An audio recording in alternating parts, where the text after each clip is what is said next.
Bien, donc dans Photoshop, vous allez faire une image de 800 sur 200 par exemple. Donc nouvelle image de 800 pixels sur 200 pixels en RVB pour du sRGB si vous voulez. Enfin, peu importe. En tout cas, 800 pixels sur 200 pixels.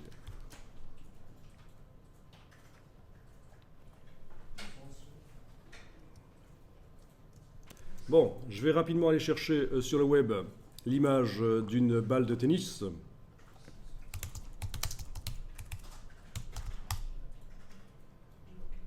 Voilà, vous tapez tennis ball.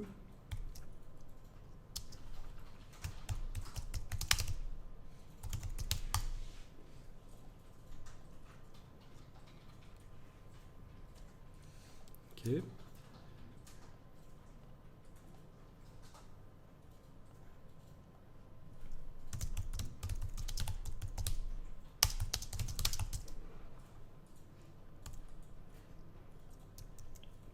Vous l'ouvrez dans Photoshop.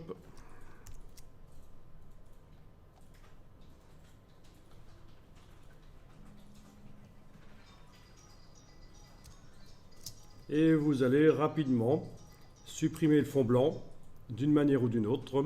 Donc soit vous prenez la baguette magique et vous cliquez sur le fond et vous enfoncez la touche suppression sur le clavier. Sauf que comme je n'ai pas déverrouillé le calque, ça ne veut pas mettre de la transparence, je dois déverrouiller le calque en double-cliquant sur lui. Et puis touche suppression, là j'ai de la transparence autour. Ça c'est une solution. Soit vous utilisez l'autre manière de faire qu'on avait vu, c'est double-cliquer sur le calque pour le transformer en calque 0. Et puis à nouveau double-cliquer et jouer sur le curseur d'écrêtage ici pour que les parties les plus blanches deviennent transparentes. Je peux même, et vous vous en souvenez, enfoncer la touche Alt pour aménager une zone de transition, voilà, entre ce qui est totalement transparent et ce qui ne l'est pas.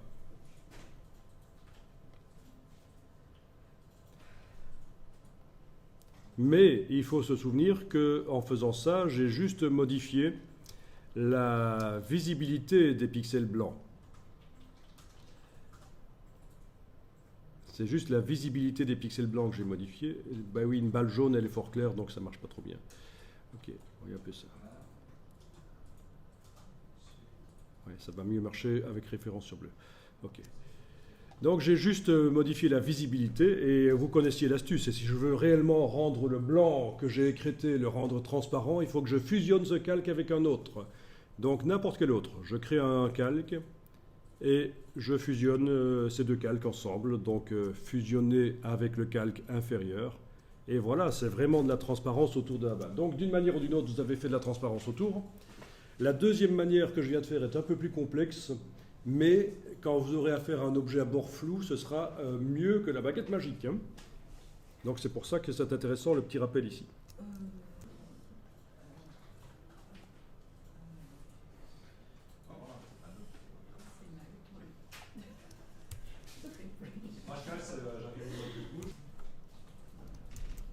Bon, écoutez, je sens que ce n'est pas encore tout à fait clair pour vous.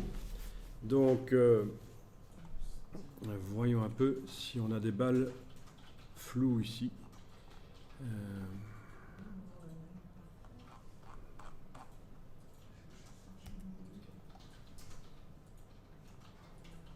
Ah ben voilà. Je vais prendre le ballon là. Non, mais ça vous faites pas, hein, je vous montre. Hein. Pour illustrer ce dont j'étais en train de parler. Celui-là n'ira pas bien. Prenons ça, voilà.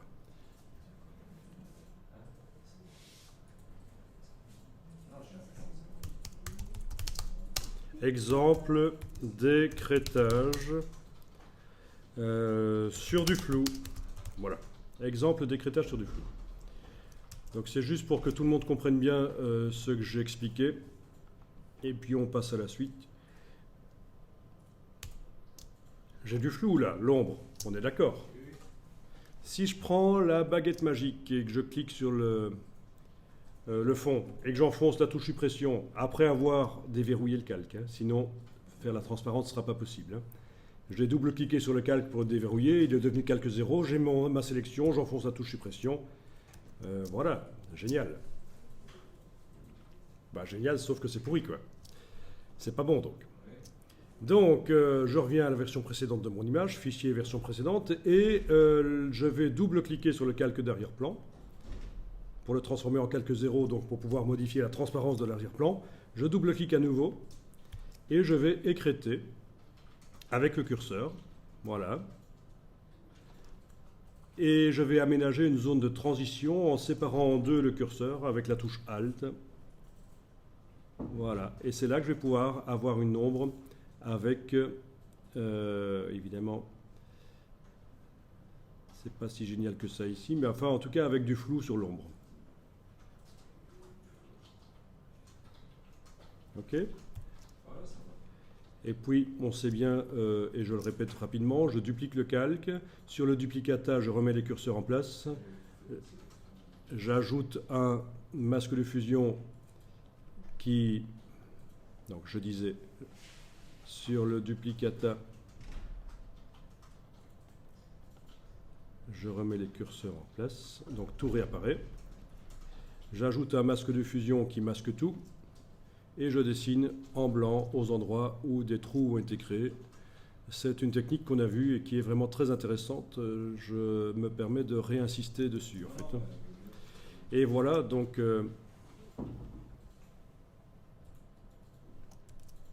bon, si je voulais faire un travail vraiment propre, il faudrait faire un peu plus que ça. Et donc la différence entre la baguette magique et l'écrêtage, en fait, hein, c'est le bord flou ici.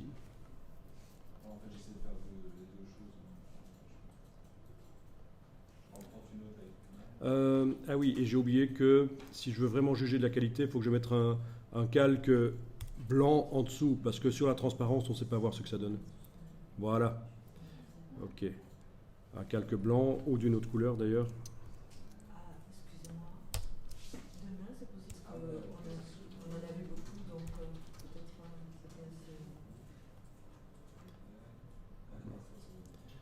Eh oui. Mais je peux par exemple juste isoler la zone d'ombre. Oui, on pourrait aussi ne travailler que sur la zone d'ombre, oui. Parce que là, je sais avec la zone d'éclairage, mais sur ma photo, on est fait un peu plus compliqué. Là, il prend pas le bleu. Ok. Ah, si. Pas mal. Et vous trouvez des raquettes de tennis? Mais attendez, on n'en est pas encore là. Hein. Ah, voilà, je suis en train de me demander, tiens, pourquoi est-ce que ma brosse ne fonctionne pas? Pourquoi j'arrive pas à faire apparaître complètement... ben, ça ne doit pas les déformer, il y a certainement un truc qui est resté enclenché de tout à l'heure. Ben oui, la dynamique de la couleur, en fait. Hein. Donc attention, hein, gros piège, hein, on avait été chipoté à ça, et ça m'empêchait de faire des couches alpha correctes. Et le fait qu'on referme le programme et qu'on l'ouvre, ça. Non, ça a resté. Il faudrait vraiment remettre à zéro le programme pour que ce soit oublié. Voilà. On peut pas sauver une brosse avec des paramétrages Oui, on peut faire les brosses prédéfinies. Oui, on peut faire ça, oui. qui inclut la dynamique de la couleur. Oui, oui, oui, oui. Mais donc, méfiez-vous quand même de ça. Vous avez vu, notre brosse, pour faire des couches alpha ou des masques de fusion, elle était foireuse à cause de ça qui était resté réenclenché. Qui était resté enclenché. C'est gros piège, hein. Bon, ben voilà, ça c'était juste un exemple de l'ombre floue. Pas extrêmement convaincant ici parce que ce serait un peu plus compliqué parce que quand même elle est sur un fond blanc. Alors, moi, je ferais une question, si ça ne me dérange pas Mhm. de passer doucement. Que je vous le. Ah, mince.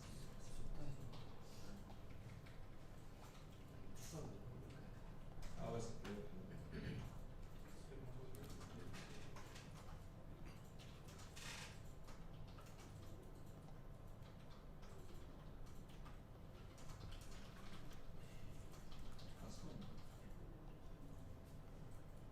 Bon voilà, finalement j'y arrive rapidement.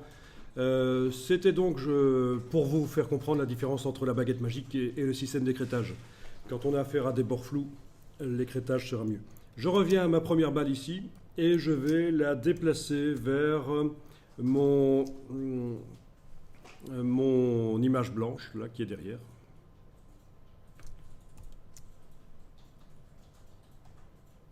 Ok, Jusqu'à présent, quand je vous ai dit de déplacer un élément avec l'outil de déplacement d'une image à l'autre, je vous ai dit de détacher les images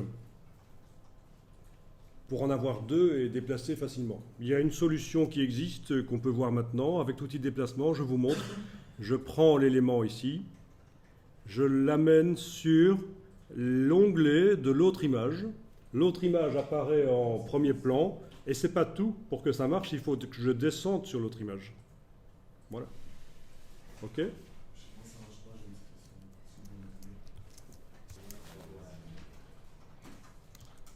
Et donc voilà la balle.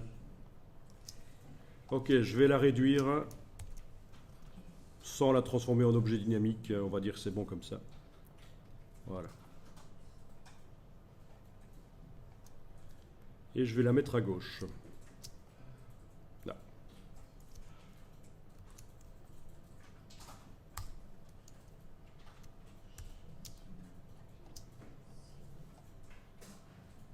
Ok, je la mets à gauche à peu près là. Voilà, et donc la balle est sur un calque, entouré de transparence.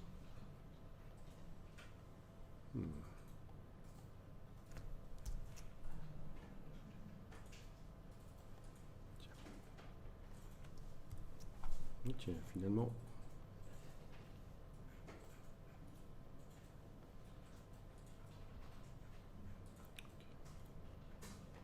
Ça va? Quand vous enlevez l'œil en face du calque d'arrière-plan, vous avez bien votre balle entourée de transparence, pas de problème. Eh bien, on va aller dans la palette animation, donc dans la palette montage en fait, hein, qui peut servir à faire les deux choses, l'animation et le montage vidéo. Donc, menu fenêtre, montage.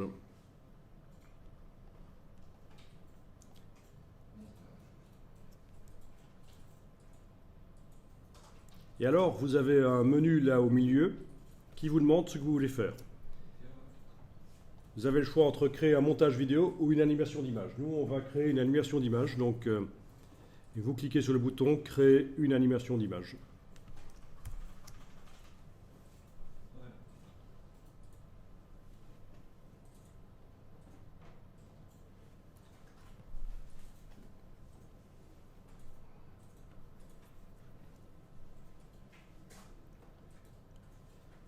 Alors, on va faire une deuxième image dans cette animation. Voilà, clique sur le bloc de feuilles dans la palette montage.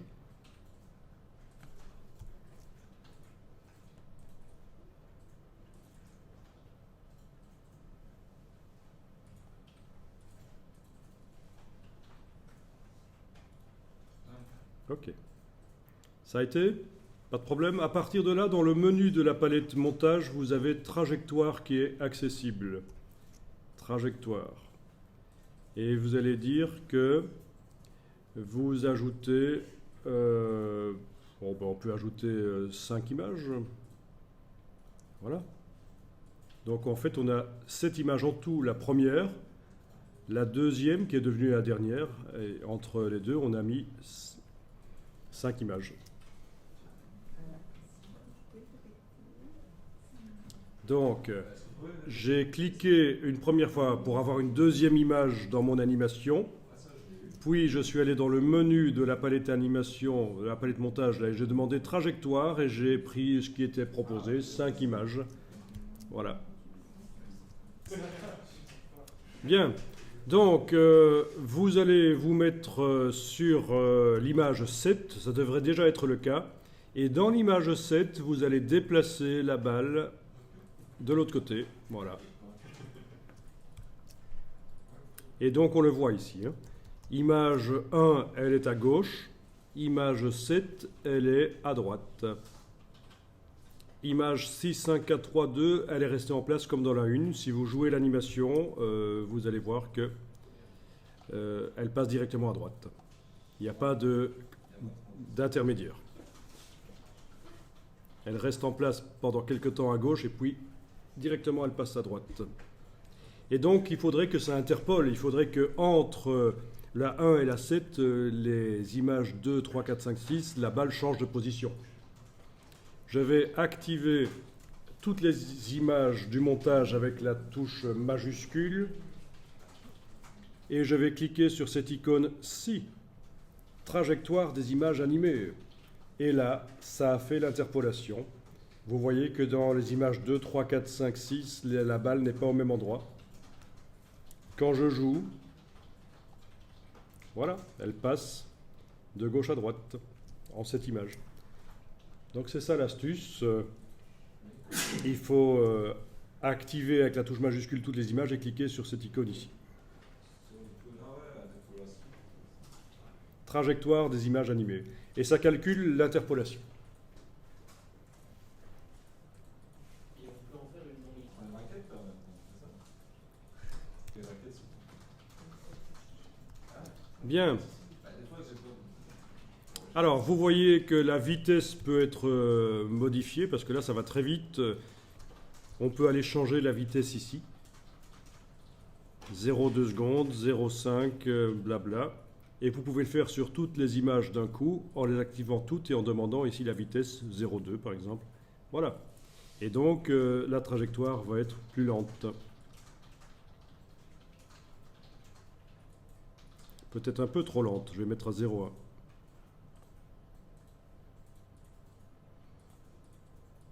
Si on met à 0, c'est la vitesse maximale qui sera jouée en fonction des capacités de l'ordinateur. Donc ça risque d'aller très vite sur des ordinateurs rapides et lentement sur des ordinateurs lents.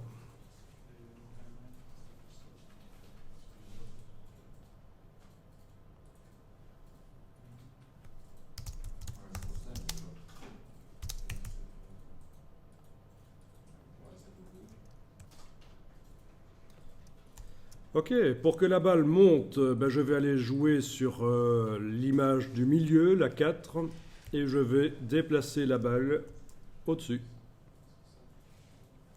Voilà. On peut même la faire dépasser si ça vous amuse. Ok, donc dans l'image 4, la balle est au-dessus, ça se voit sur la vignette. Quand je joue, voilà.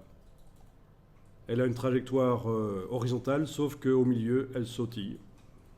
C'est pas vraiment ce que je veux. Donc c'est pas un logiciel d'animation. Pour répondre à ta question, pour les trajectoires qu'on voit, je ne pense pas que ça va être possible, mais je ne suis jamais formel à 100% parce qu'il y a peut-être de nouvelles fonctionnalités qui apparaissent et que je ne connais pas. Mais voilà, donc... Ok, vous avez réussi à faire sautiller votre balle à l'image 4. Mais on va faire une interpolation maintenant. Entre l'image 4 et la 7, je demande une interpolation. Voilà, on voit que dans l'image 5, la balle est un peu remontée. Dans l'image 6, un peu aussi. Et donc, il y a une interpolation entre la 4 et la 7. Il me reste à faire une interpolation entre la 1 et la 4. Voilà. Entre la 1 et la 4, ça monte. Et donc, je joue. Voilà.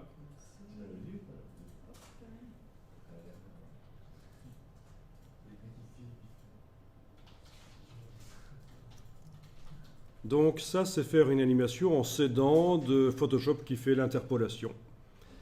Évidemment, avec beaucoup plus d'images, le mouvement serait beaucoup plus fluide, mais pour l'explication, ce serait peut-être moins clair.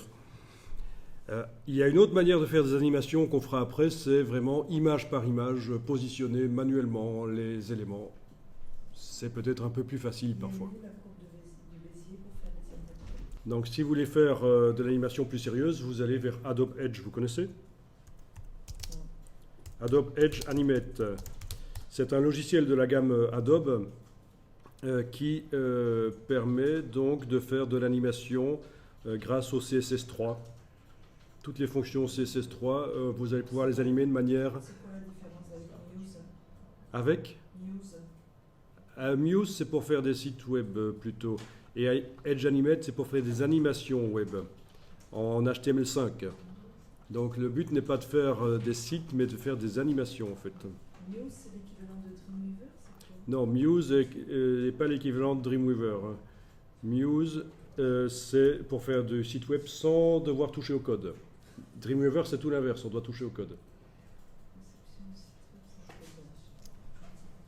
Donc, Donc on a dit, un Muse déconseillé en fait. Hein. Bah, pourquoi pas pour quelqu'un qui veut faire des sites web simples, mais il y a d'autres systèmes en ligne qui existent.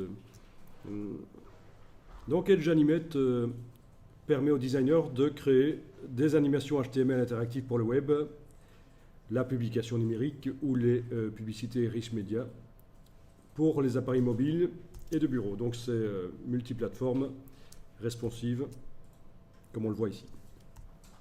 Et donc c'est ça que je suis en train de vous dire, que si vous voulez aller plus loin dans l'animation, il y a des logiciels chez Adobe ou ailleurs qui sont meilleurs. Hein. Si c'est de l'animation pour dessins animés, il y a des logiciels spécialisés aussi. Il y a quoi comme programme d'animation pour dessin animé?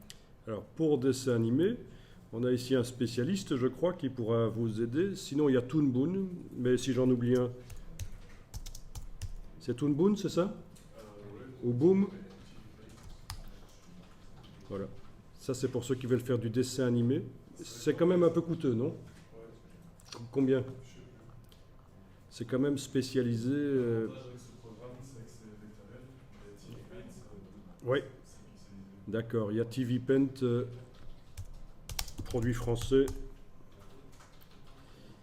qui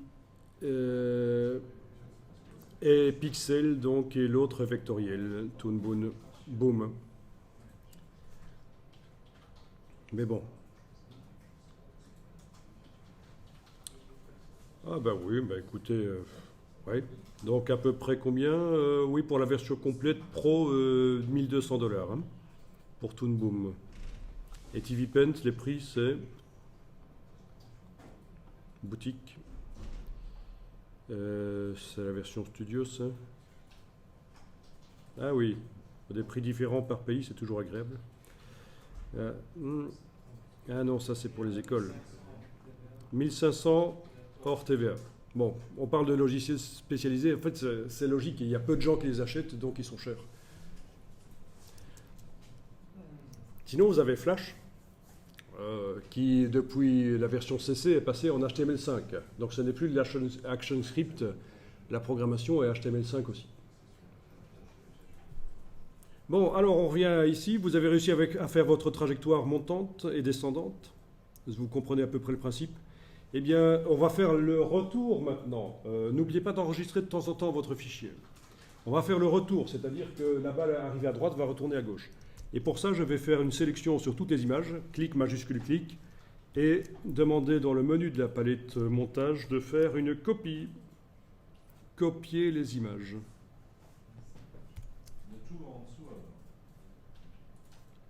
Toutes les images ont été copiées. Ensuite, dans le menu, je demande de coller les images. Coller où? Après ce qui est sélectionné. Oui. Voilà. Donc, voilà la copie des images. Mais évidemment, je dois inverser l'ordre des images. Et comme c'est peu lent à faire, il y a une fonction pour le faire. Menu, inverser les images. Voilà. Et donc, quand je joue, voilà à quoi ça ressemble. Ah, c'est pas mal. Hein. Ah, c'est intéressant, oui. Pour faire des bannières web, en fait. Hein, voilà, il faut le dire, c'est du niveau bannière web, ceci. Donc, des petits trucs rigolos. Ouais, ça se rend encore.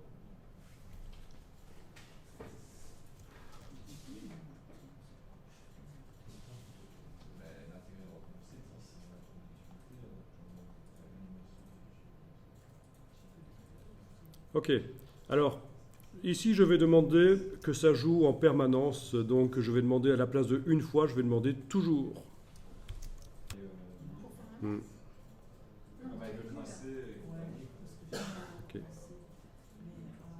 Moi, c'est pas grave. En dessous, normalement, il fallait quelque chose, une animation image. Est-ce que tu avais choix? Oui. Si tu cherches à modifier la taille de la balle, par la technique ici, ça ne va pas être possible parce qu'en fait, la balle, elle est sur un calque. On est en train d'animer le contenu d'un calque. Et si tu agrandis la balle sur le calque, elle va s'agrandir dans toutes les images en dessous. D'interpolation de forme. Non, il n'y a pas d'interpolation pour... non, pour la taille, il n'y a pas. C'est comme ça. Changer la couleur, ce serait encore possible. Parce qu'en fait, les effets spéciaux qu'on met dessus sont animables. Mais une transformation manuelle n'est pas un effet spécial et donc ça ne va pas le faire. Faudrait faire comme. Enfin, il y a une Mais il y a une manière, oui, c'est de le faire image par image. C'est ce qu'on va voir à la fin. De faire tout manuellement, sans faire appel à l'interpolation comme on est en train de le faire ici.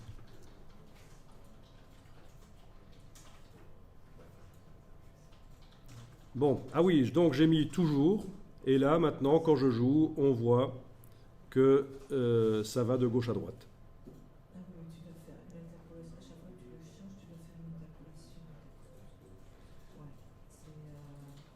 À la limite, pour faire un gif animé, c'est bien, mais.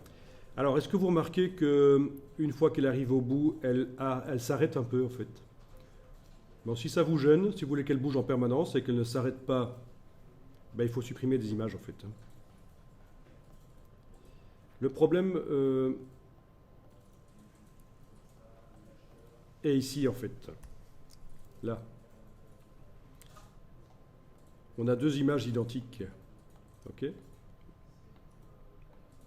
Mais forcément, hein, puisque j'ai fait un copier-coller et une inversion, on a deux images identiques là. Ben, je peux en supprimer une. Touche suppression. Ça n'a pas marché. Clic droit, supprimer.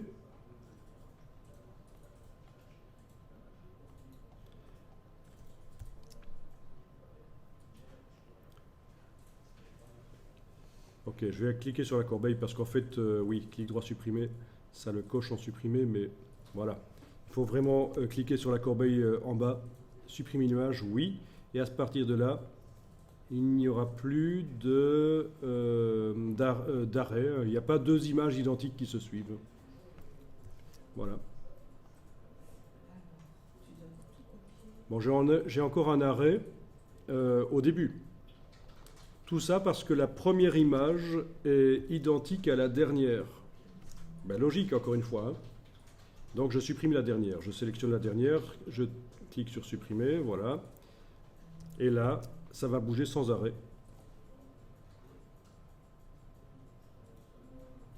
Bon. C'est juste... C'est peut-être pas mieux, mais c'est juste pour montrer que, voilà, suite à l'inversion des images, c'est le genre de choses qu'on peut avoir. Des images identiques qui se suivent.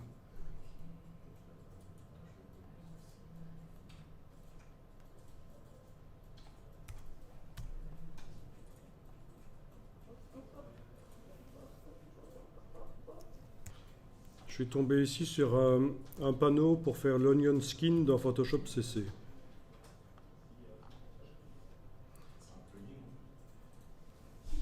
Ouais. Oui. Donc un panneau qui est prévu pour Photoshop CC qui permet de dessiner donc des animations, image par image.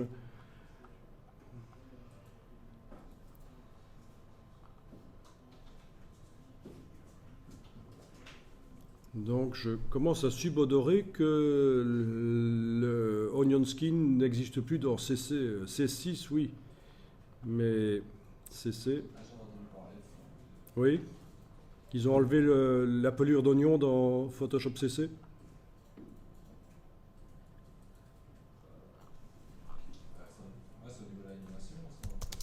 Oui, c'est pour... pendant qu'on est en train de travailler sur une image, ça permet de voir par transparence des images précédentes. Ouais, c'est ça. Mais je crois que j'ai entendu ce terme-là, c'était pour After Effects. Oui. Bon. En tout cas, je ne vois plus l'option dans le menu de la palette montage.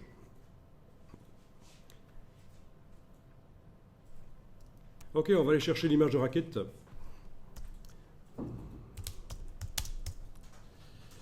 Ça s'écrit comment? Raquette, ben ouais.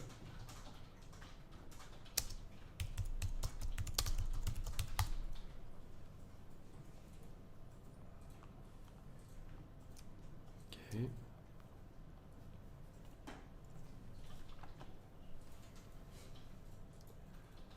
Ok.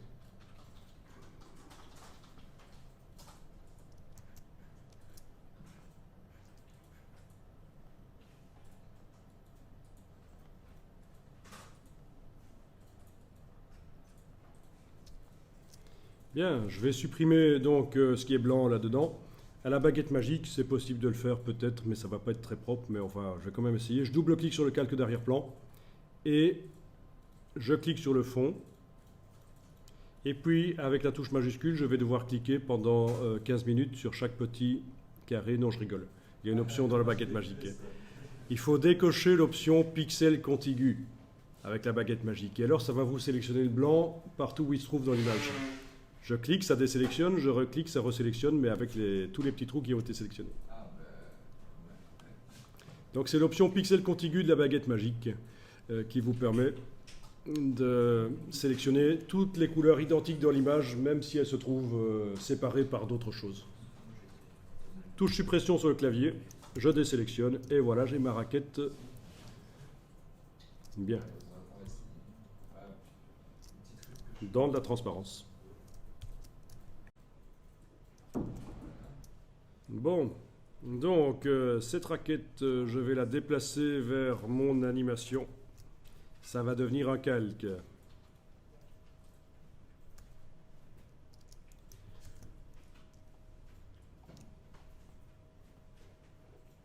Voilà.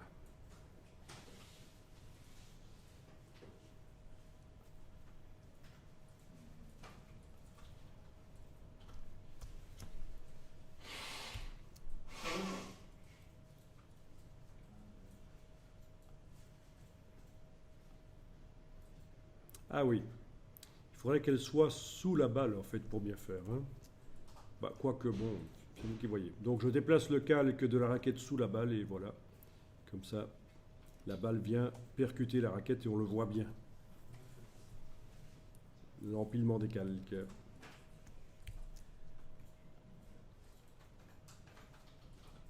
Ah tiens.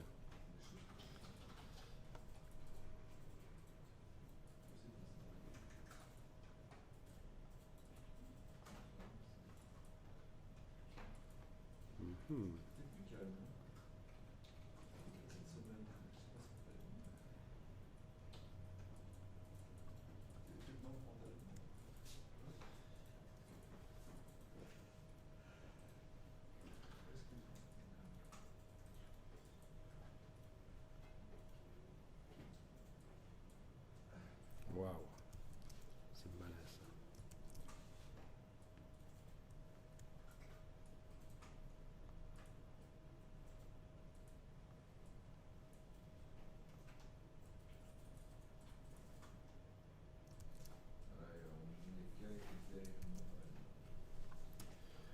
Ok. Ah ben c'est malin. Il faut vraiment sauvegarder, hein, parce que là j'ai fait des gaffes. Et ah oui, ok.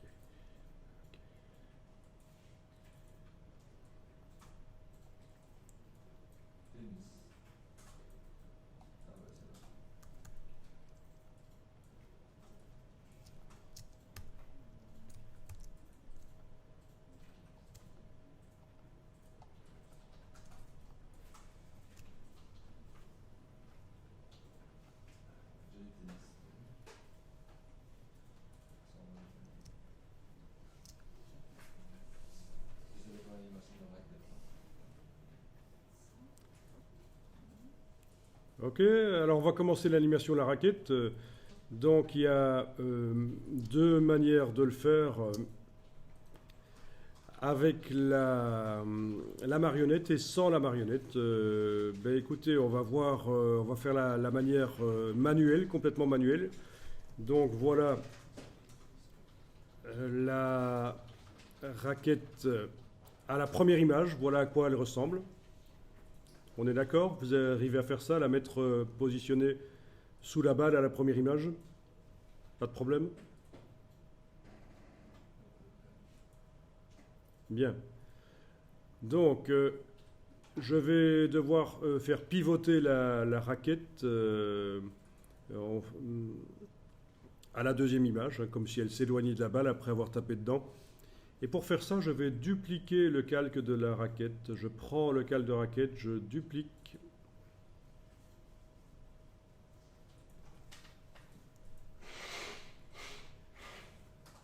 Alors, vous savez quoi? J'annule parce qu'avant de faire ça, ce serait peut-être intelligent de convertir en objet dynamique. Clic droit, convertir en objet dynamique, et je vais donc dupliquer la raquette. Voilà. Donc j'ai deux raquettes identiques qui sont superposées. Je vais à l'image 2 et je vais la pivoter par transformation manuelle. Voilà. Je valide. Donc vous comprenez, on a deux raquettes et à l'image 2, elle sera comme ça en fait. Je continue, je vais dupliquer l'objet dynamique, regardez bien, je duplique l'objet dynamique, j'ai une troisième raquette. Cette troisième raquette, je vais à l'image 3, je vois où est la balle et je vais la tourner à nouveau. Ah, vous faites animation image par image. Oui, là ça va être image par image. Voilà, je la tourne, je valide. Donc trois raquettes, enfin trois positions de la raquette. Voilà. Pour les trois premières images. Et bien sûr, c'est pas fini. Mais déjà, essayez de faire ça, d'avoir trois objets dynamiques de raquettes avec trois positions de raquettes différentes comme ça. Ok, alors, première image. Première image, je vais faire disparaître les deux raquettes qui sont ici à gauche. C'est ça le principe, c'est que je gère la visibilité des calques. Dans la première image, la raquette, c'est celle de droite. Dans la deuxième image, ça va être celle du milieu. Comme ça, voilà, celle du milieu. Dans la troisième image, ça va être celle de gauche. Ok? Donc, 1, 2, 3. Voilà. C'est ça le principe pour animer très librement des choses sur le plan de travail, c'est qu'on va dupliquer le calque et gérer la visibilité des calques.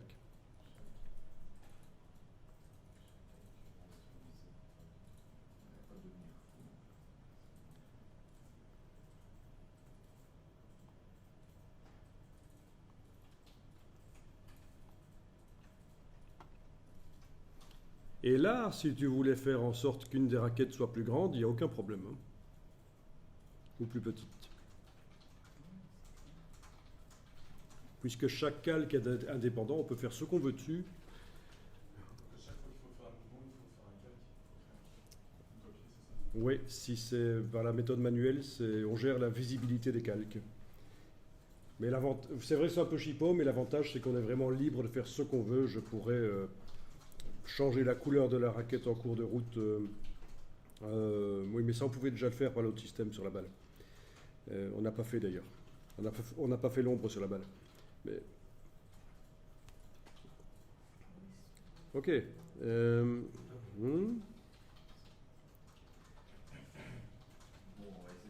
Ah, c'est pas évident. Hein. Alors, première image, la raquette percute la balle. Deuxième image, elle va vers l'arrière. Troisième image, elle est complètement en arrière. Quatrième image, il faut qu'elle soit complètement en arrière.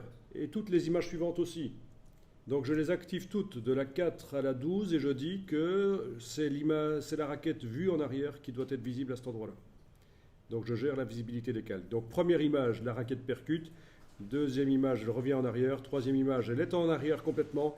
Et quatrième, cinquième, sixième, etc., elle reste en arrière. Et voilà ce que ça donne donc quand on joue.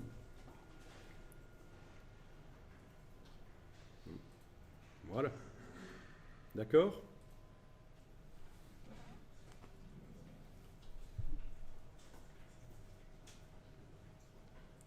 Vous voulez que je répète ?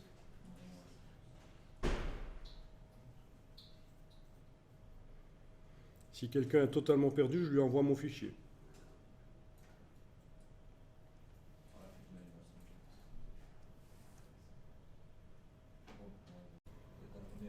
Donc finalement, je n'ai pas utilisé le système de la marionnette pour animer la raquette, parce qu'en fait on va le faire sur un autre document avec un animal. On va prendre la photo d'un animal et on va le faire danser ou quoi que ce soit grâce à la marionnette. c'est à peu près le même principe, sauf qu'on va pouvoir déformer l'objet vraiment. Si les membres, les pattes de la bestiole sont vraiment détachées sur la photo, je veux dire, s'ils se détachent distinctement du corps, s'ils sont pas les pattes, s'il n'a pas les pattes côte à côte, on va pouvoir leur donner des mouvements.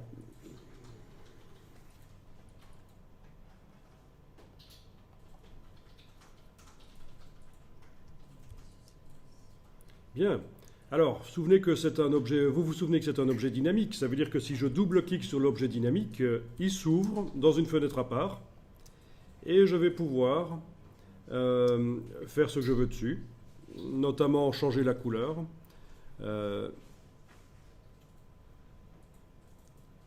Image, réglage, non par calque de réglage peut-être. Menu calque, nouveau calque de réglage, teinte saturation.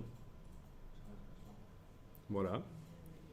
Je viens de mettre un calque de réglage au-dessus de la raquette après avoir double-cliqué sur n'importe lequel des objets dynamiques. Quand je fais fichier enregistré et fermé, eh bien j'ai une raquette qui est d'une autre couleur dans tous les objets dynamiques parce que ce sont des instances.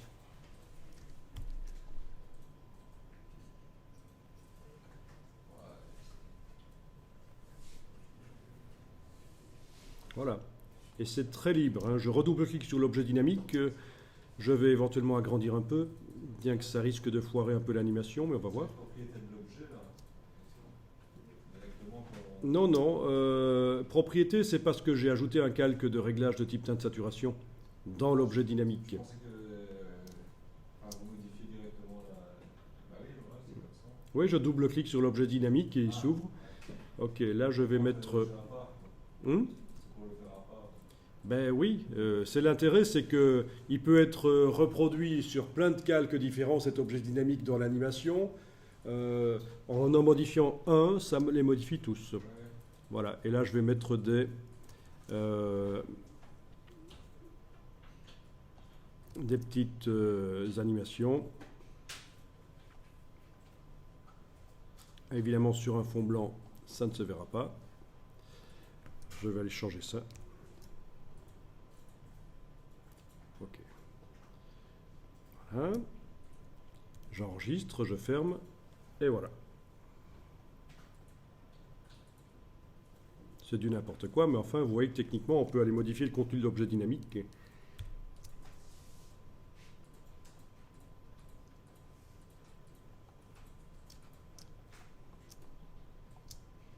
Ok.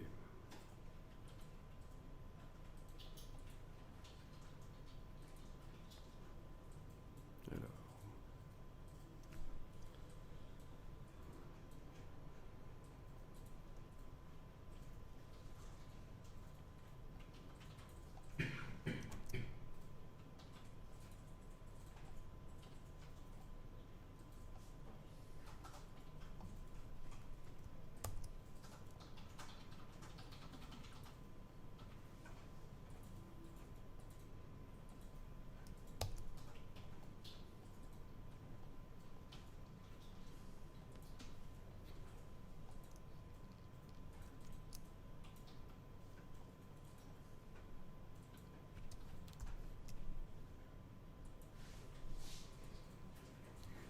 Voilà, voilà.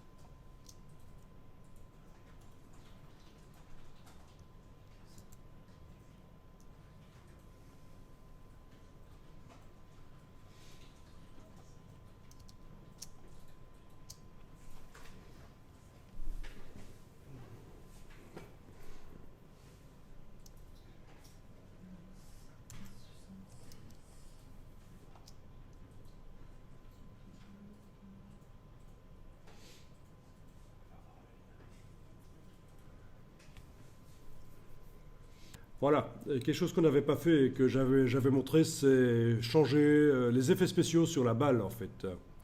Alors, N'oubliez pas de sauvegarder de temps en temps quand même. Alors, je vais aller travailler sur le calque de la balle et je vais mettre un effet spécial de couleur, incrustation couleur. Donc, menu calque, style de calque, incrustation couleur. Donc, je vais aller choisir la couleur. Du rouge, par exemple, voilà. On voit que ça incruste de la couleur rouge sur la balle, en mode normal, mais ce serait peut-être pas plus mal de le mettre en mode produit. Comme ça, j'ai une balle qui garde quand même du volume. Le mode de fusion de la couleur sur l'objet, produit ou obscurcir, ça va pas être génial, c'est à peu près la même chose en fait ici. Ok. Incrustation peut-être. Oui, donc voilà, elle est orangée, on garde plus de lumière. On est d'accord? Donc effet spécial, incrustation couleur qui a été mis sur la balle. Et en fait, ça a été mis uniquement sur une image. Tiens, tiens, tiens. Ennuyeux ça.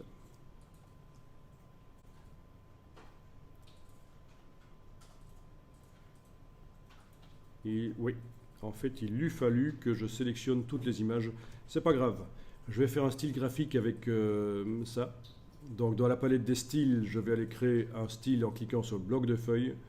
Voilà le style créé au départ de l'image sur laquelle j'ai mis ça. J'active toutes les images et je leur applique ce style. J'applique toutes les images et je leur applique le style que j'ai enregistré. Voilà. Et il n'a pas voulu le faire. Ah.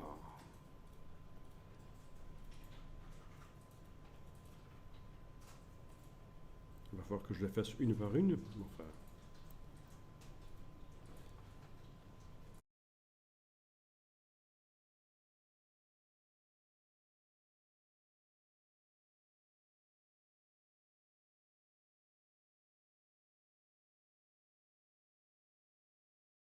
Ok. Voilà.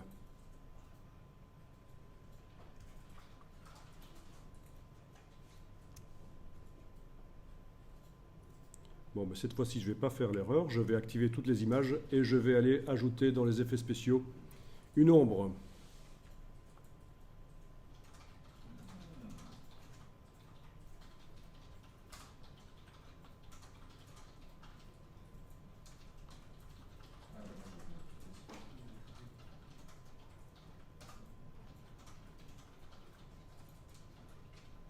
Et... Ah, c'est vicieux ça, hein? Il me l'a encore mis que sur...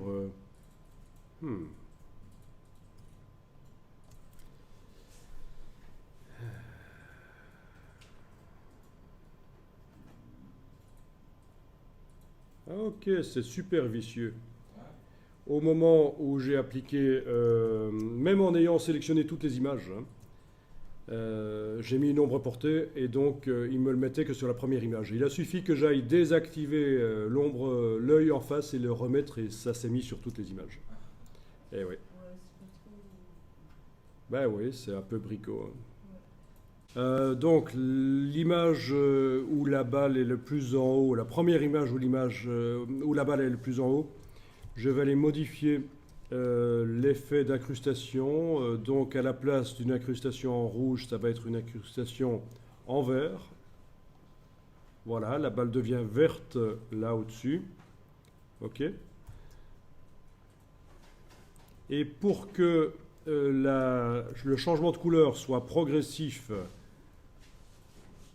entre la 1 et la 4, j'active les 4 ici. Je vais dans le menu de la palette animation trajectoire. Il faut que j'indique que je travaille uniquement sur ce calque-là, pas sur les raquettes. Donc c'est calque sélectionné et non pas tous les calques. Je clique sur OK. Et là, il a dû faire l'interpolation. Oui, il a fait l'interpolation de couleur. Donc c'est une interpolation sur l'effet spécial de couleur. Voilà. Je recommence. Je vais faire la même chose avec la balle là où elle est le plus à droite. Je vais aller changer l'incrustation couleur à cet endroit-là. Je vais la faire bleue. Voilà. Donc sur cette image-là, elle est bleue. Sur la suivante, elle n'est pas bleue. Sur celle-là, elle est bleue. Sur la précédente, elle n'est pas bleue non plus. Je vais sélectionner l'image 4, là où la balle est verte, et jusque l'image 7, là où elle devient bleue. Je demande menu de la palette montage, trajectoire, sur le calque sélectionné. OK. Voyons ce que ça donne. Elle est verte. Elle devient progressivement bleue. OK.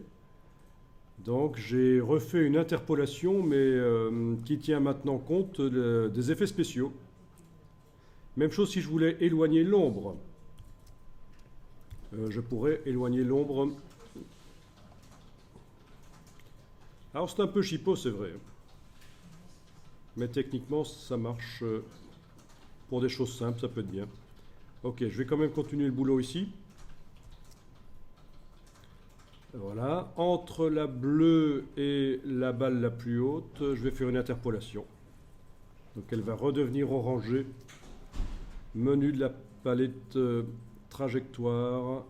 Sur les calques sélectionnés, OK. Elle est bleue et ça a foiré.